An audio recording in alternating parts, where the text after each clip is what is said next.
संविधान की आत्मा पर हमला कर रही है बीजेपी। जी हां, वो भाजपा जो शुरू से ही संविधान और लोकतंत्र विरोधी रही है, वो आज फिर से लोकतंत्र और संविधान की धज्जियां उड़ाने लगी है। बीजेपी वाले कभी खुलेआम न्यायपालिका का अपमान करते हैं। इस देश में धार्मिक युद्ध भड़काने के लिए केवल और केवल सुप्रीम कोर्ट जिम्मेवार है। Show me the face will show you the law. Supreme court अपनी सीमा से बाहर जा रहा है। तो कभी संविधान निर्माता बाबा साहब अम्बेडकर का।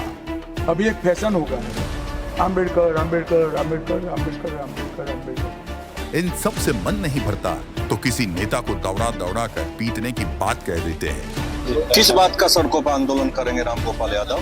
वो करके देखे, इस सनातनियों ने ठान लिया, वो आंदोलन करके देखे, दौड़ा दौड़ा के पीटा जाएगा उन आंदोलनकारियों को। और बीजेपी इन सबको मौन समर्थन देती है। हद तो ये है कि संसद में इनके नेता ही अभद्र भाषा बोलते हैं।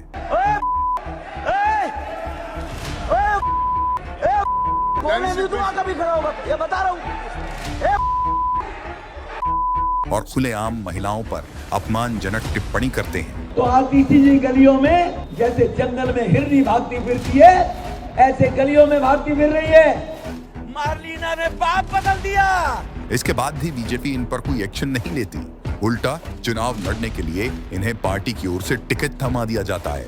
ये सिर्फ इन नेताओं के बयान नहीं, बल्कि बीजेपी का पर्दे के पीछे का एक्शन प्लान है, जिसे बीजेपी के नेता बखूबी अंजाम दे रहे हैं। ऊपर से संविधान, महिला सम्मान का ढोल पीटने वाली बीजेपी असल में देश में तानाशाह शासन लागू करना चाहती है। उसे न्यायपालिका, संविधान, महिला सम्मान से कुछ लेना देना है ही नहीं। वो चाहती है कि पूरे देश पर बीजेपी और मोदी जी की डिक्टेटरशिप चले। लेकिन बीजेपी ये जान ले कि जनता संविधान और लोकतंत्र का अपमान नहीं सहेगी। वो ऐसे घटिया मंसूबे पालने वालों को जड़ से उखाड़ फेंकेगी।